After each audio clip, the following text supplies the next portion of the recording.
All right. Thank you, everybody, for joining us. This is always a very exciting webinar to do. We do it every single year as we release our 2020 State of the Channel Ransomware Report. My name is Michael DeBama. I am the Senior Channel Development Manager here at Datto. Usually spend my time out on the road doing presentations. It's now moved virtual, so this is about my 15th one of these of the day, but it's exciting stuff nonetheless. I'm joined by my colleague, Eric Torres. He is the Director of Channel Development. Does a lot of the same stuff. A lot of folks have seen Eric up on stage at DattleCon, at various different events throughout North America and really throughout the world. We are joined by three partners that we really appreciate their time. We chose these partners because year after year, they tend to use these reports into their marketing materials, into their talking points to their prospects and their existing clients. And so the real goal of this is, yes, to go through the report, but more importantly, what do you do with this information, right? What do you do with this information to help you grow your business, better service your clients, and all the rest? So I'm going to allow them a few seconds to introduce themselves. I'll start with you, Ian. Thank you very much, Michael and Eric. Thanks for having us. My name is Ian Evans. I am an MSP based in Toronto, Canada, and we have been Datto partner for about 7 years. Thank you. All right, Jessica. Hi, everyone. Jessica Smith, River Run. We're located in Milwaukee, Wisconsin. We've been a Datto partner for just about 10 years now, and just really excited to be here today. So thanks, guys, for having me. All right, last but not least, we have Brian. Hey, thank you, Michael and Eric, for having me on, and appreciate everyone attending. My name is Brian Weaver. I'm the Vice President of Sales at NSA. on Long Island, New York, and we've been a Datto partner for a little over 5 years. Great, perfect. So we've got a lot of content within this report, and we're not necessarily going to dive into each individual statistic, but we do want to cover the main points and then pause and have some discussions with the panel to talk about what they're going to do with that information, as well as whether it jives with what they're actually seeing out there. So again, these are some really stark numbers, and we've seen these trends continue through every single year that we've done these. But you know, you're going to get a full report after this, as well as a recording of this. Eric, why don't you start out here and talk about COVID-19 in particular and what we've gone through this year? Yeah, absolutely. This year has certainly thrown a curveball at us. Everything changed overnight, starting in March for many of us.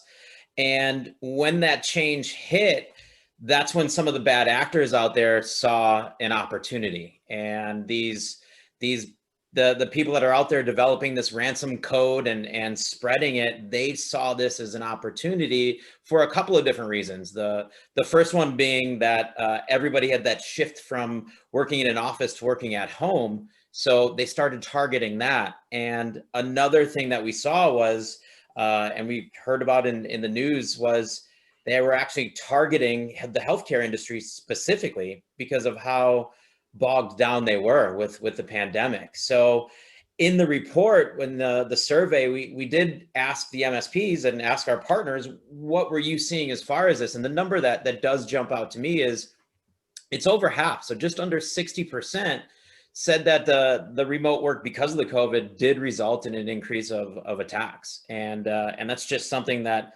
now we have to live with. And then conversely, 52%, so roughly half of the people out there, are thinking that because of that shift in the workforce, that also resulted in the shift of how people are doing business as far as where their infrastructure resides. So putting more and more infrastructure into the cloud also saw an uptick of opportunity for these bad guys to release their ransomware. Now, when it comes to ransomware, it's no secret that is the number one aspect of the attacks that we're seeing. But that's not the only thing that we're seeing out there. In this case, there's been a big jump last year, a jump down in the number of cryptojacking attacks. So that is something that's gone down, and we attribute that to the price of a Bitcoin. It seemed to be going down for quite a while, and now recently, within the past 2 months, if anybody's noticed, it's gone up. So I would anticipate these numbers rising in the types of attacks, specifically cryptojacking. But no secret here. Ransomware has been number one. It's always the number one threat when it comes to this. So with that still being a challenge for many MSPs, it's actually, the numbers were actually going down from the ones that are seeing it. So 78% of MSPs are reporting attacks. Now, you could attribute that number going down because last year it was at 85%, but we could attribute that to the focus of where the bad guys were attacking. So, and the work from home. So as everybody started moving to a different location of where they were working, the bad guys started targeting individual users. And then on the higher side of that, they were targeting, like I said, healthcare and going after large companies that were scrambling during the pandemic to resolve issues and things like that. So there has been a shift in the focus. So actually reporting less attacks, but you'll see later on in the webinar today that the cost of these attacks are going up. So 92%, this is another number that stands out to me, 92% of MSPs surveyed expect this number to rise significantly when we run this report again next year. So with that, I wanna ask you, Brian, what are you seeing as far as the ransomware attacks, and have you seen anything as far as targeting these remote users? Yes, Eric, absolutely. So we have what I'll call more traditional infrastructure account, on-prem environment, et cetera. Been using Datto for about 3+ years. And that dramatic shift, as you mentioned, to have people work from home opened up a whole new vulnerability to the organization. And we had a client that got attacked about 2 months ago. And because of Datto, they were able to go ahead and quickly recover. But that attack was a direct result of the at-home workforce. Interesting. And then how about you, Jess? Have you seen an uptick of attacks? Has it kind of gone down, stayed steady? What are you seeing out there? I mean, it's so much, it's more prevalent now. I mean, I think it further along in this webinar, there's some more stats on just the awareness of end users and things like that. And I think they're much more aware now of these things. Phishing, there's something phishing coming through Office 365 daily, so our engineers at Riverrun are, giving this information back to us in the sales field or anyone, so that we can have these conversations with clients, because that's what's so important, is educating them on these types of attacks and what they look like and what to look out for. So yeah, we've definitely seen an uptick in these over the course of the last, 8 months for sure. Great. And Ian, I would imagine same thing for you guys up in Toronto. Uptick or kind of staying flat? What are you guys seeing up there in Canada?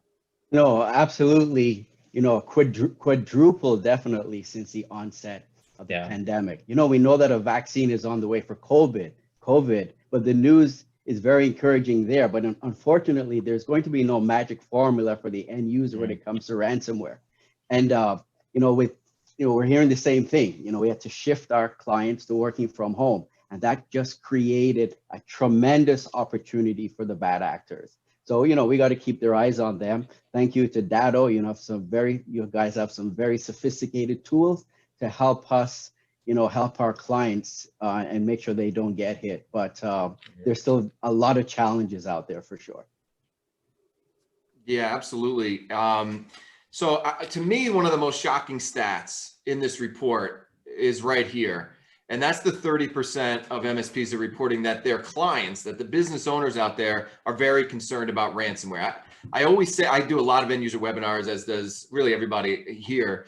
And I always bring up the stat from last year's report that says that, 95% of MSPs are very concerned about ransomware, but only 4 in 10 business owners are. And I say, it's because guys like me aren't doing a good job of educating people. And I would have assumed this number would have gone up with all of the stories in the news and all of the webinars and all the information coming out from the government, coming out from folks in the channel. To see that number drop is pretty amazing to me, for it to drop down to 30%. And, there is some silver lining here in that means there's so much potential for education through the channel to these small businesses, because we get ransomware to death. I know we have a great attendance on here learning about these ransomware stats, but we live and breathe it every day. We just, all three panelists just mentioned that. But for some reason, the business community is just not wrapping their heads around what is really happening out there. And if they're not concerned, that's why the criminals continue to escalate, and they continue to find new ways to attack and find new variants to get in. And it's really scary stuff. And it's also one of the reasons that when we see the different ways that these guys are getting through and the tools that were in place, I mean, a lot of these folks did have some anti-intrusion in place. They did have anti-malware, endpoint detection. And in their mind, it's, hey, I made an investment in security. Look what I did. I made an investment. I went out and got some new anti-malware. And they think that's the end all be all, not knowing exactly what is being exploited by these criminals to get in, how they're using phishing emails and a lot of different ways to get in. And so it does really come down to education. And that's where the channel can come in and say, yes, it's very important. You've done a good job up front, but you really need a multi-layered approach. So Ian, I want to start with you. I mean, I know you have your newsletter, which is, has a very good success and click rate. I know you do webinars, but how are you going about educating this business community? How are we going to get this 30% number up instead of going in the wrong direction here? Yeah, Michael, thanks. That's a good question, because there's really no one solution that will eradicate ransomware. And as you said, the only solution is a multi-layered approach. As we know, cybersecurity is about, 3 layers, people, process, and technology, right? And we try to focus on the end user, because we know they're the weakest link in that chain, right? And, we educate the end user, but it can only take just one phishing email and they can literally corrupt their entire organization. So, we tried, and I think most MSPs should be doing this, is talk to the end users. Have webinars, have cybersecurity awareness webinars, and just talk to the end user. We have Datto provides the most advanced tools that we could use. So yes, if they get hit with ransomware, with your data protection, your business continuity, we can get them up and running if they're a Datto client.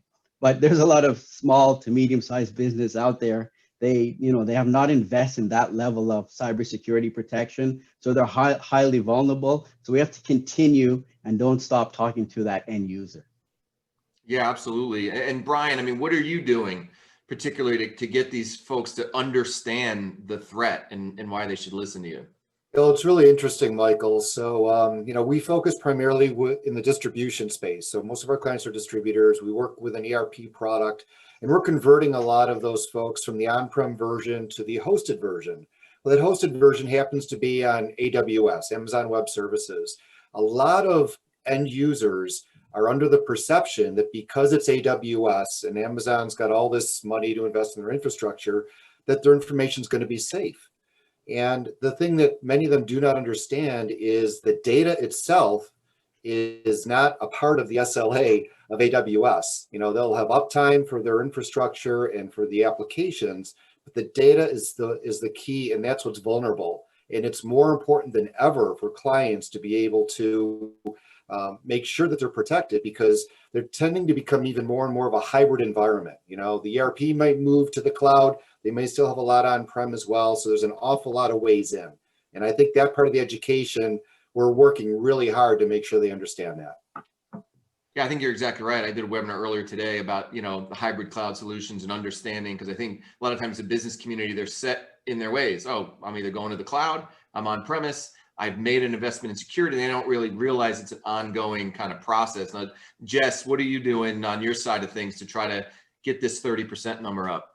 Yeah, and it's so interesting that number that's out there, because I just wonder if this year it's because there's just so much to worry about that it's, once you ask them about ransomware, they're like, I have nothing left, so that's just really interesting. But that's why it's even more important for us to focus our clients and have those, person-to-person conversations. I'm in the Midwest.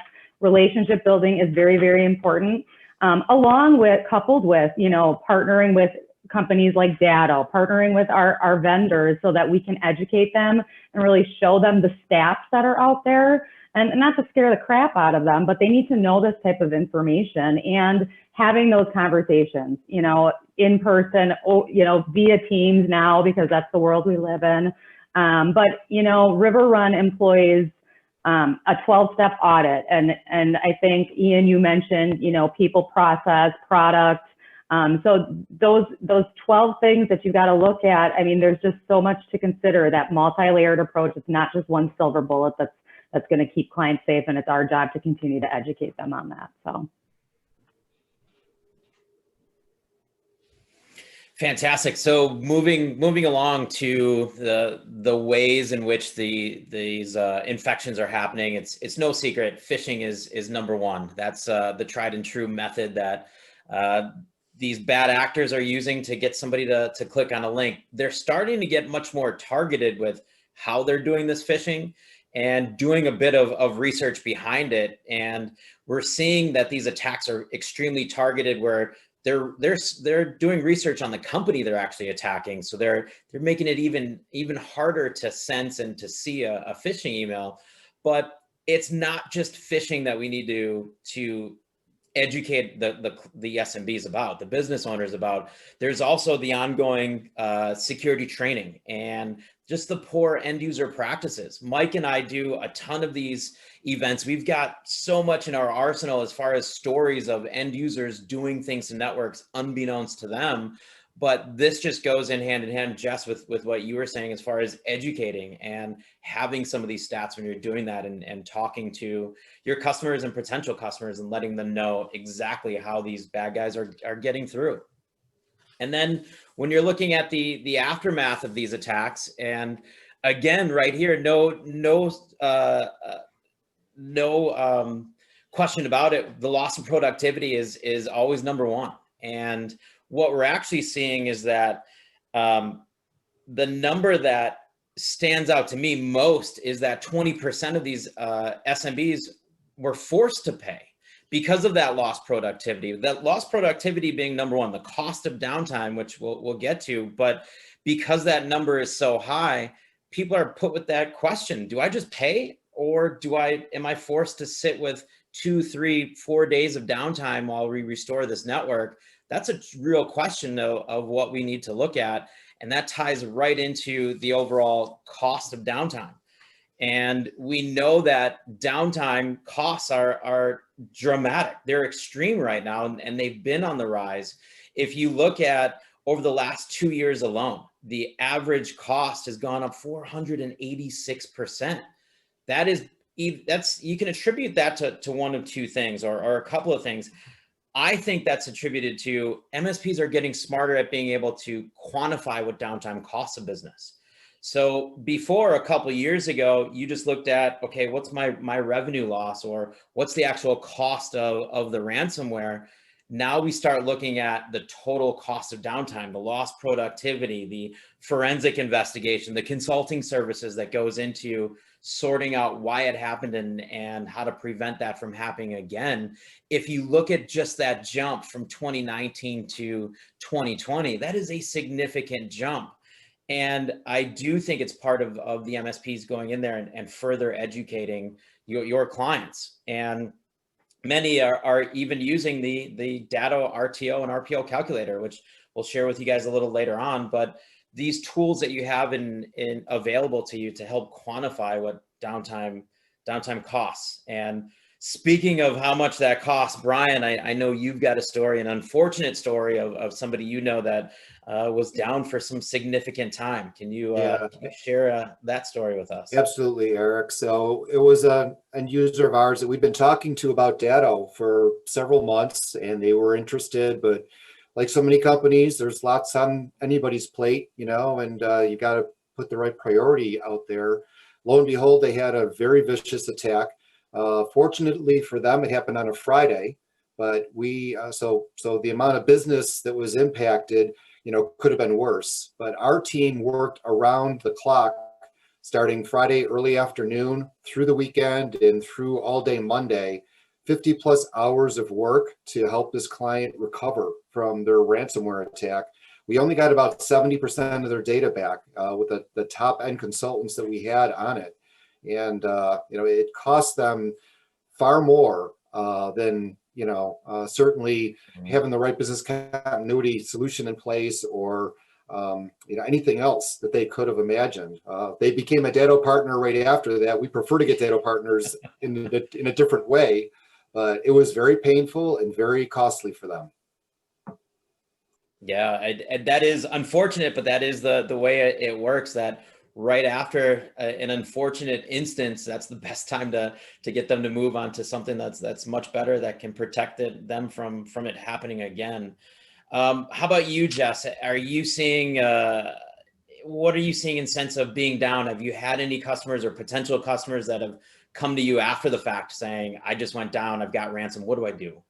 Yeah, we have just recently, we had, a company come to us that was not a River-Run partner or River-Run client yet.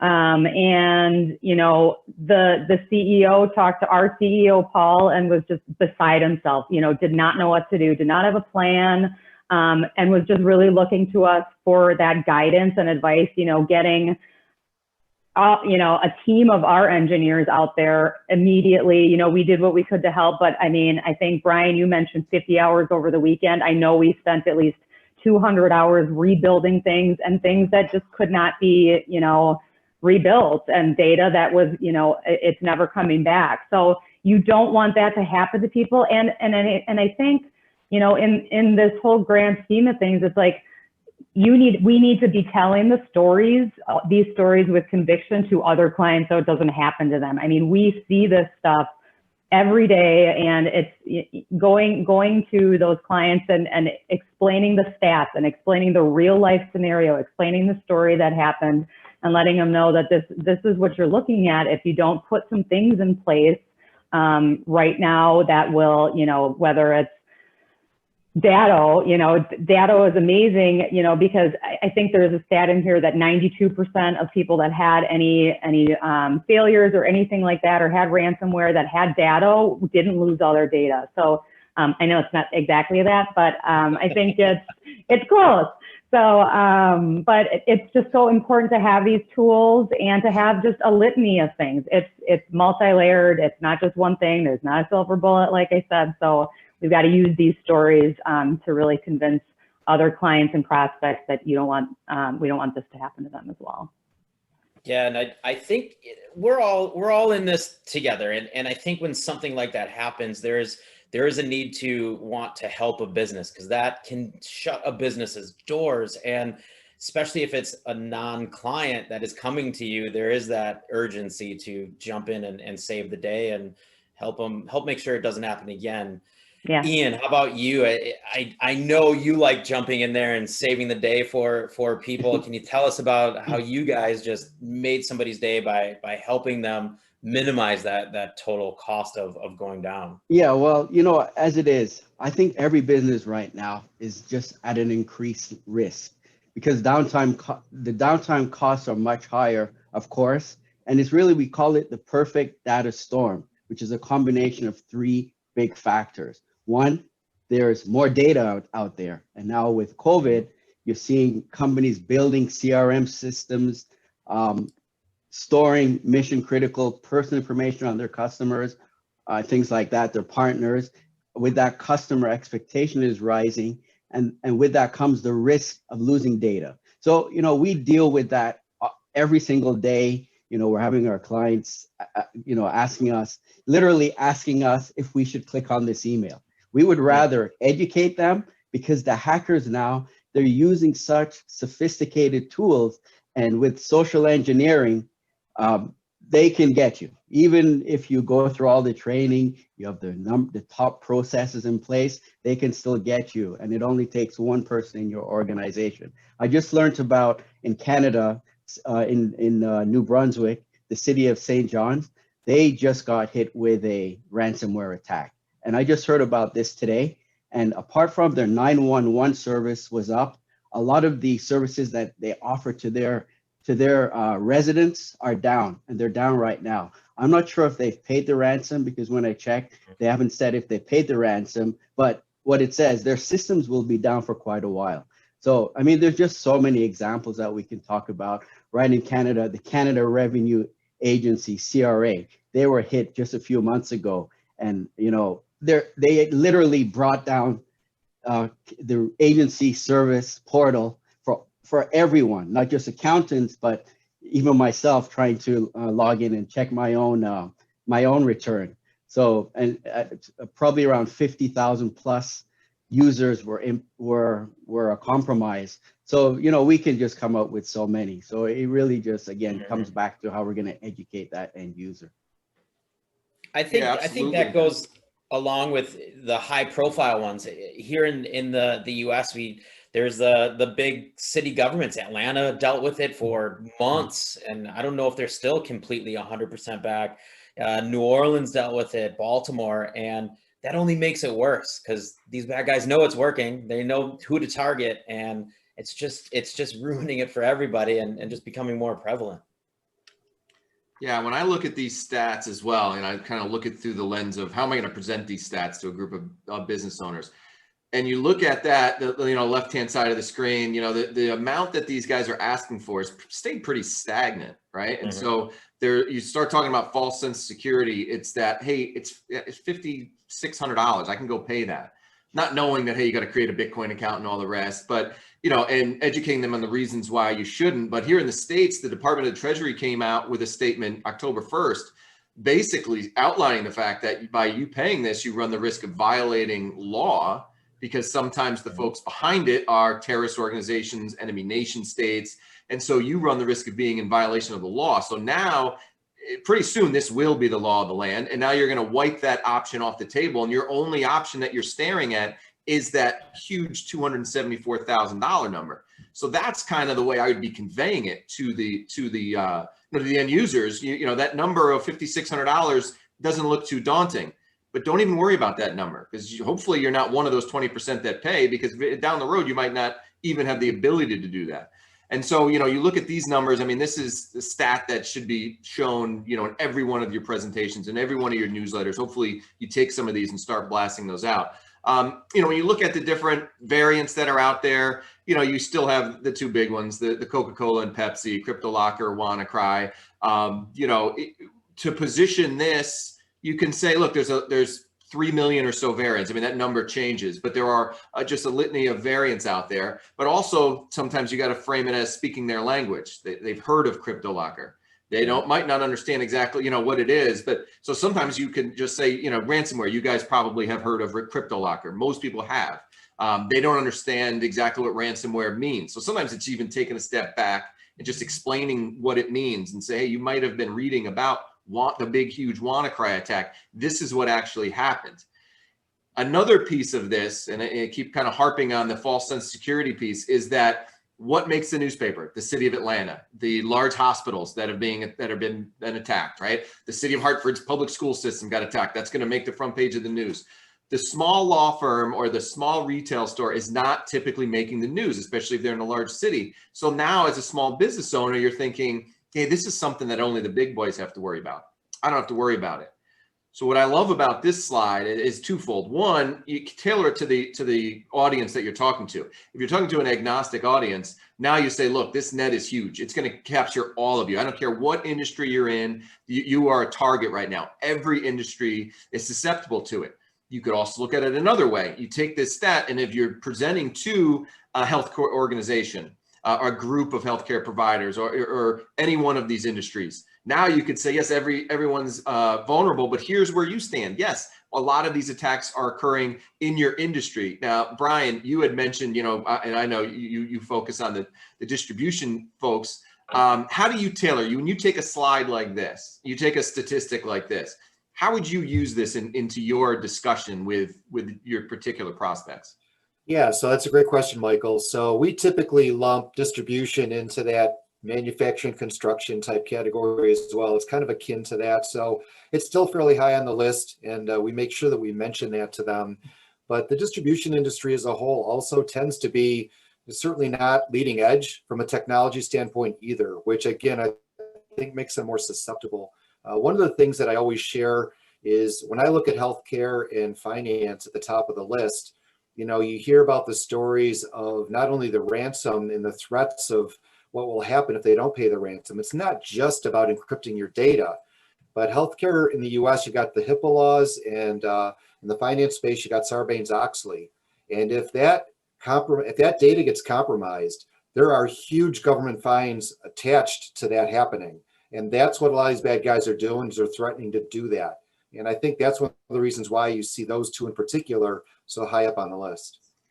Yeah, absolutely. Regulations, compliance pieces. This is one of the reasons why the business community is coming to the channel, because they're paranoid about it, and it's only getting more stringent and all the rest. Now, Ian, what are you seeing up in Toronto, and how would you take a slide like this, some statistics, and present it to some potential prospects? Yeah, it's kind of easy to present because what COVID has done, we saw this digital transformation, right? Where regardless of the industry here, healthcare, finance, government, everyone is working from home.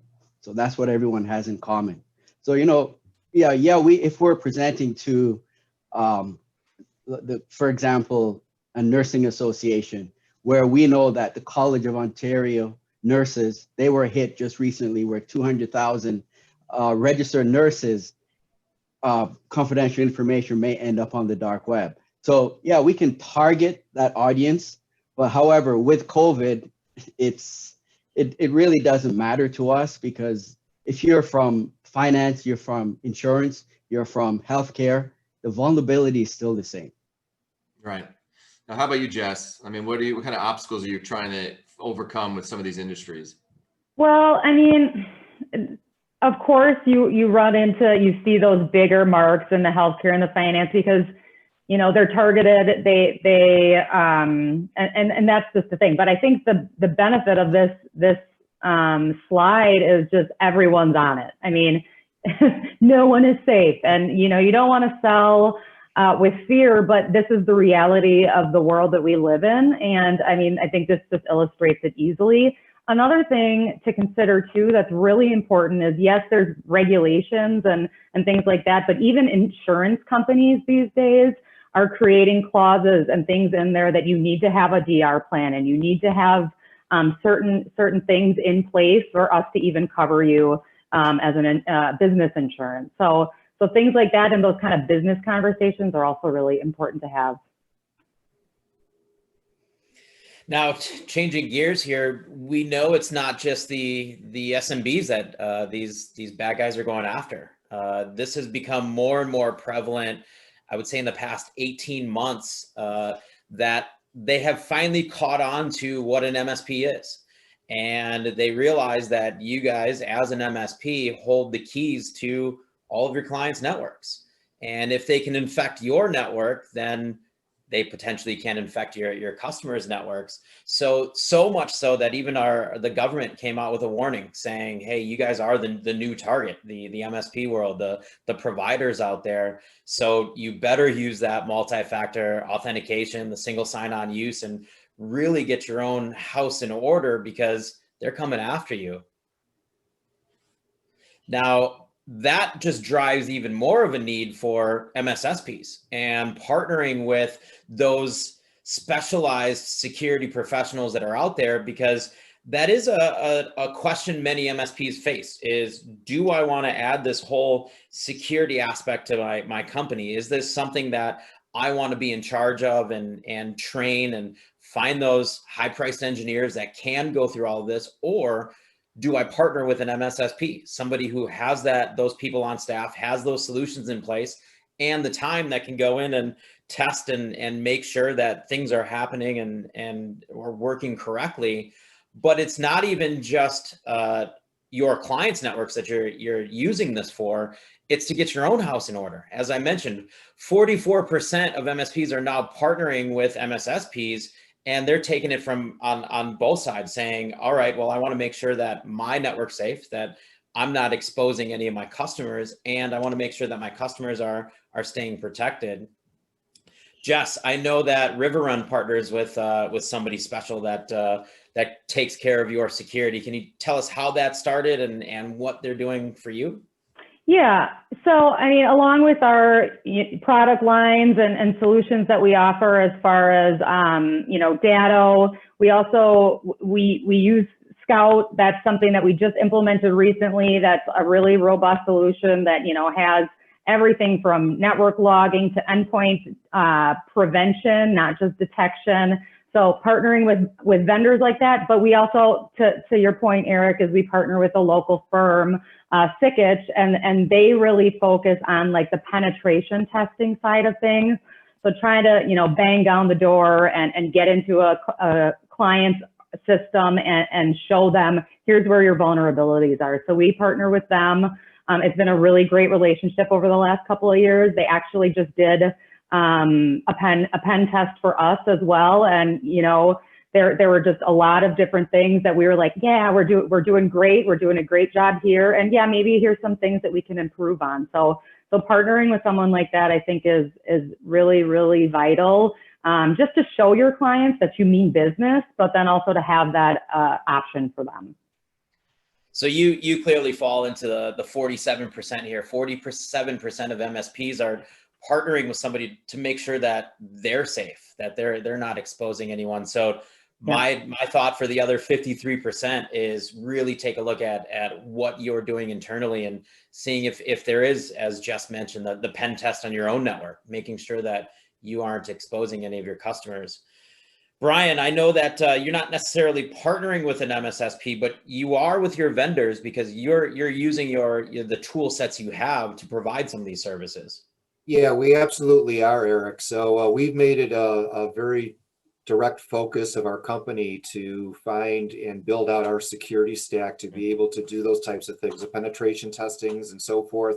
And to your point, both you and Jessica, we wanted to get our own house in order. Last thing we wanted to do is have something, compromise our systems that then infect our clients. That would be a horrible scenario to be in. So that was one of the main drivers. And we're looking to build out those security elements even more so, but that's been a focus of ours for almost 2 years.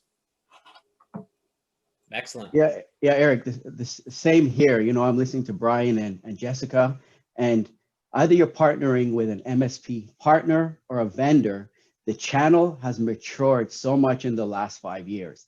And if you're not partnering, if there's an MSP on the call who is not partnering with a security vendor or partner, they're missing the number one opportunity that we have right now, which is we have to protect the integrity of our clients' data.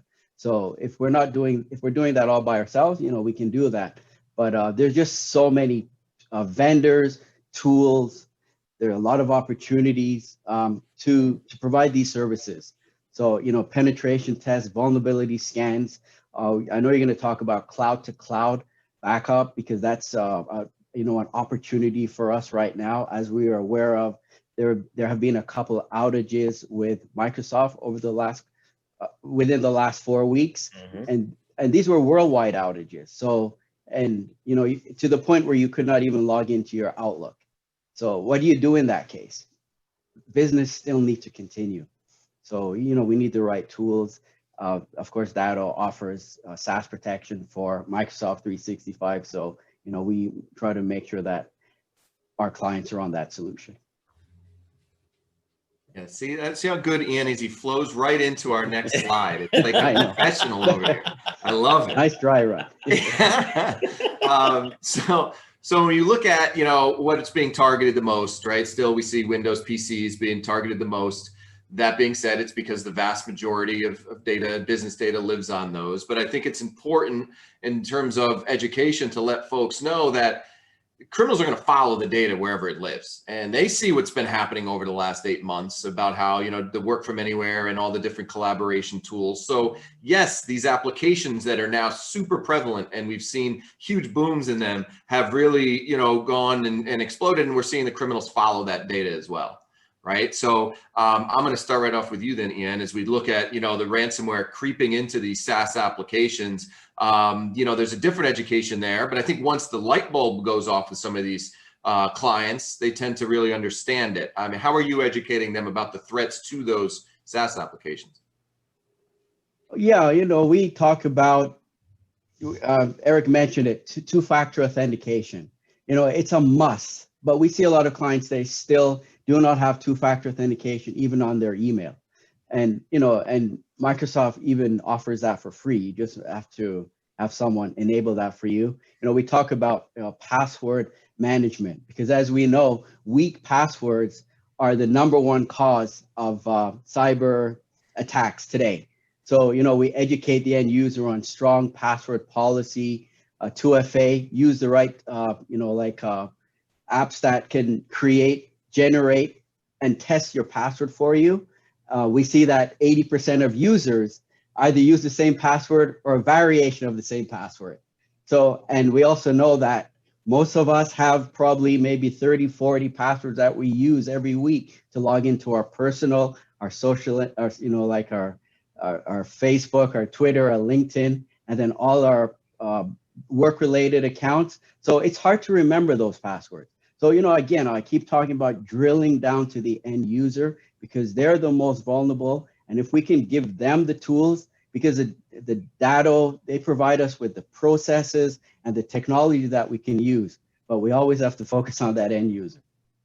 Yeah, absolutely. And the bottom line is, when you're talking about education, none of these tools that you just listed are overly expensive, right? And even things like training, or, you're talking about 2FA, a lot of these systems already have those built in. You just got to turn it on. Jess, what are you doing on the SaaS protection side?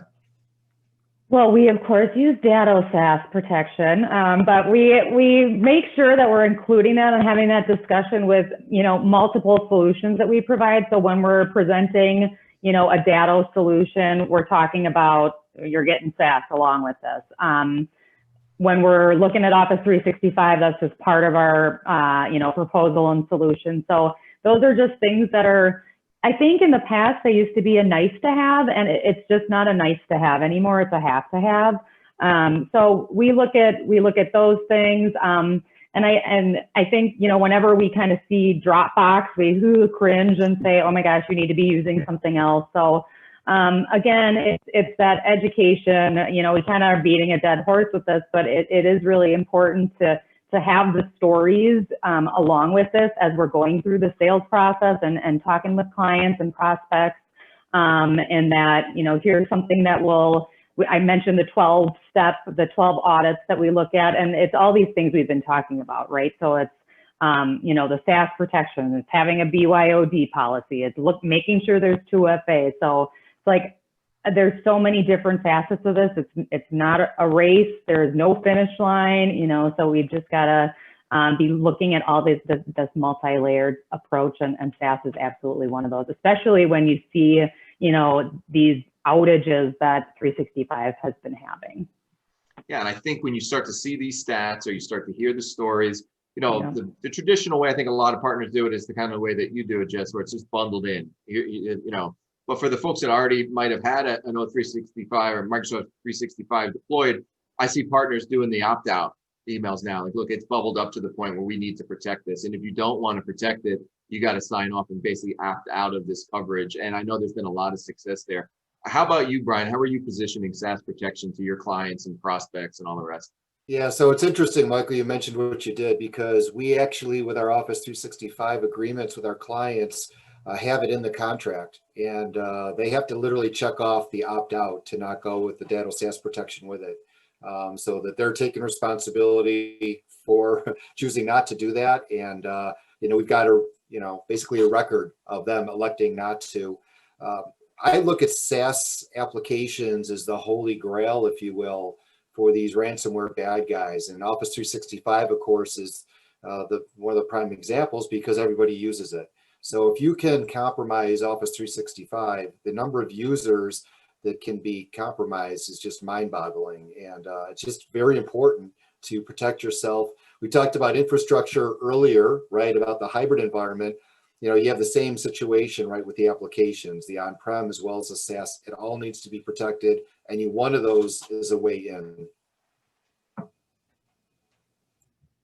Before I jump into this next slide, I think there's one other aspect too that you could use to help get your foot in the door is using that SaaS protection to get your foot in the door of these larger companies, and then start introducing co-managed IT services.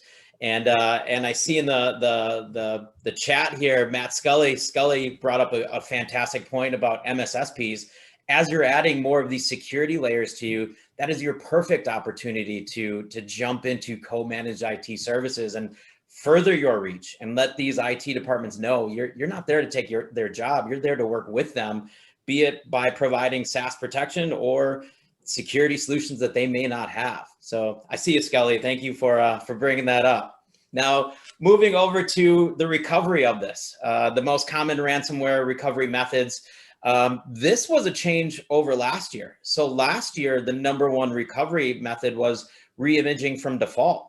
And now it's switched. 76% are restoring a machine from backup, meaning that BCDR is taking more and more of a foothold within the SMB community out there.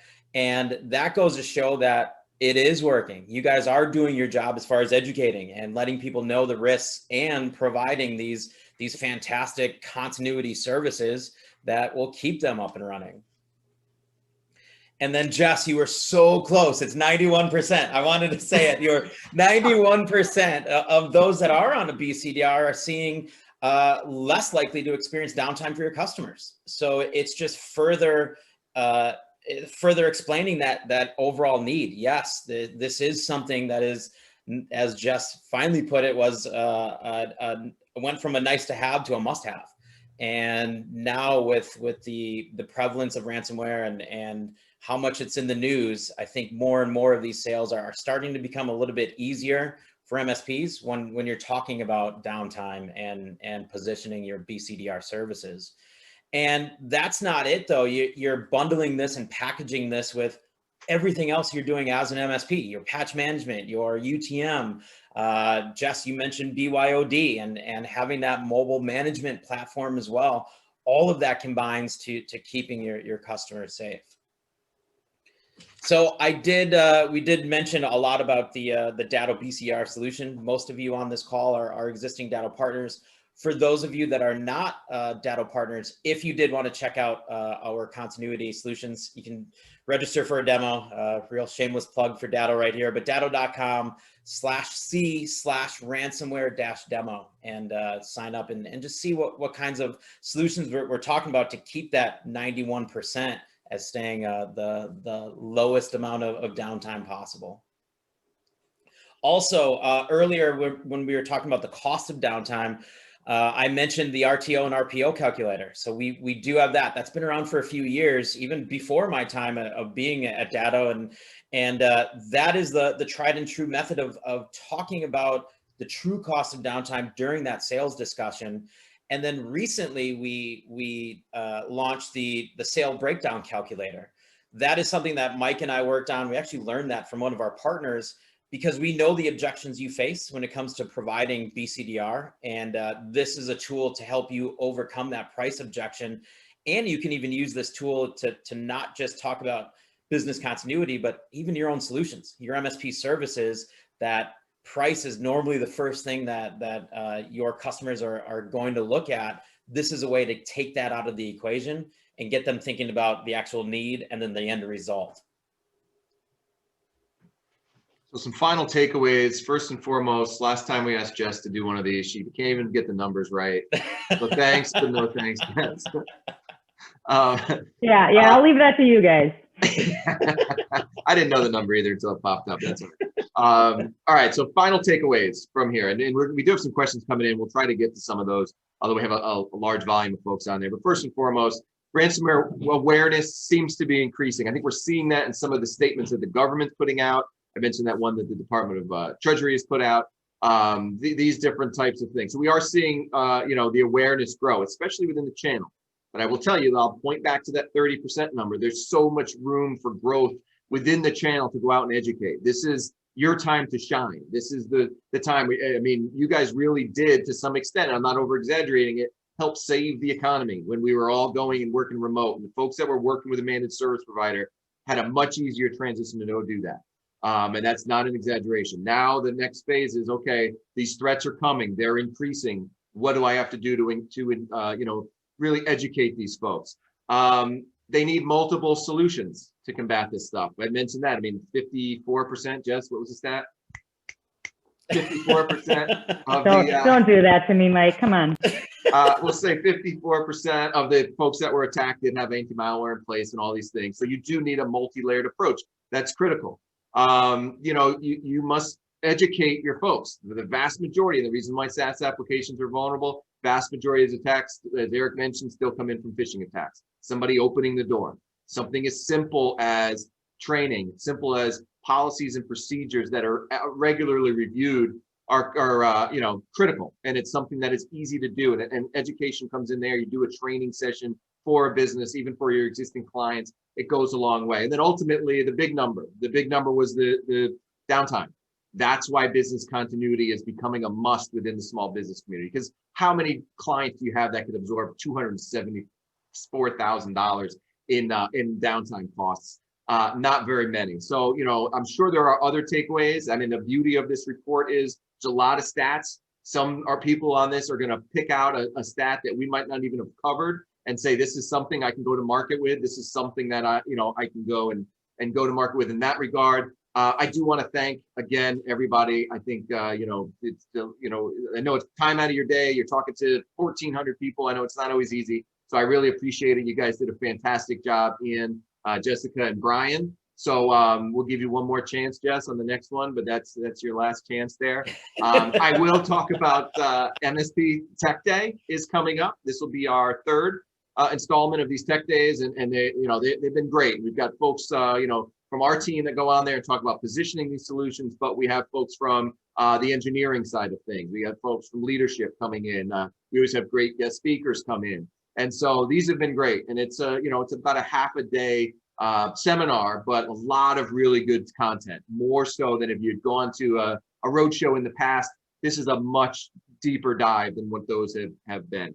So you can see there on the screen where to register. You could obviously just go to datto.com and you can get there, or, you know, go and hashtag Datto MSP Tech Day. Those are fantastic, but that'll be Wednesday, December the 9th. Really good content. Thank you to everybody. This was recorded. So everybody that's going to get that recording, as well as the actual report. We did leave ourselves some time. So Eric, are you able to see if any questions have been coming in? Yeah, there's a few questions that have come in. Jeremy asks, are you allowed to use and co-brand these slides? Absolutely. After this, when you get the email, you'll get the ransomware report. This slide deck specifically, if anybody wants this slide deck, it's yours to use, and everything we create at Datto is for you. So rebrand it, use it at will. Jeremy, if you want to email me, if not, I can follow up. If anybody wants this, send an email to me, et@datto, and I'll send you the link with the slide deck. Outside of that, as you see on the screen, the recording and the report will be emailed out automatically. Next question in is kind of a fun one, and I was going to save this for last, but how come there's so much booze in the background? It's because we're Datto, and we normally live in a hotel bar, and we're having a good time, and this is my office. And Mike is presenting from his fancy Connecticut wine cellar. That's it. And I'm from Wisconsin, so that's why I have that in the background. So It's a necessity. Eric, there is a serious question here, though. Help me understand the connection between the Microsoft outage and Datto SaaS protection, and I can take that one. So Datto SaaS protection is a backup of the G Suite and Microsoft Office 365 data. So when Microsoft has an outage, you're unable to access your data. It's not encrypted or things like that where it's just gone. You just lost connection to it. If you have a backup of it, we would give you connection to your backup, so you would at least be able to view your data. Now, that's not going to allow you to email out if Office 365 is down. However, your SharePoint Online and your Microsoft Teams, any data that lives within that, you still have access to. So that's the connection there, is saying even when Microsoft does have an outage, you have access to your data.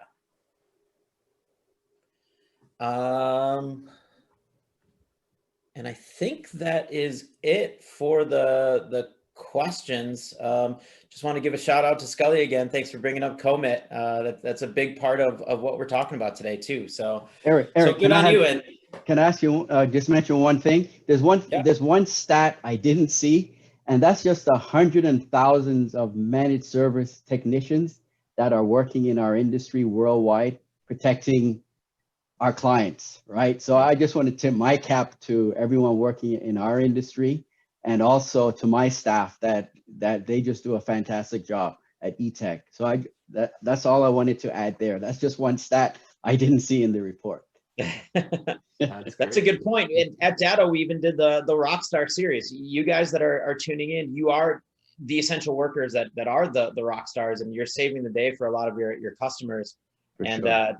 Check out our social media pages. We're constantly sharing stories about you guys coming in and saving the day. Yeah. One late question did come in about Datto's artwork. So it's kind of a little off the side, but I guess it goes into how marketing these things. Can I use Datto artwork throughout your site? And yes, there are marketing approved logos and partner program logos and a bunch of things within the portal itself. I think it's under sales tools, but those are all of the marketing approved ones. You don't have to wait for marketing to get that. If there's something in addition to what's on there, it's just a request you can get into marketing and get their stamp of approval. But there are a lot of those logos and graphics and things right there within the partner portal. So hopefully that answers that. With that, I want to thank everybody again. I thought this was great. Learned a lot from everybody on the panel.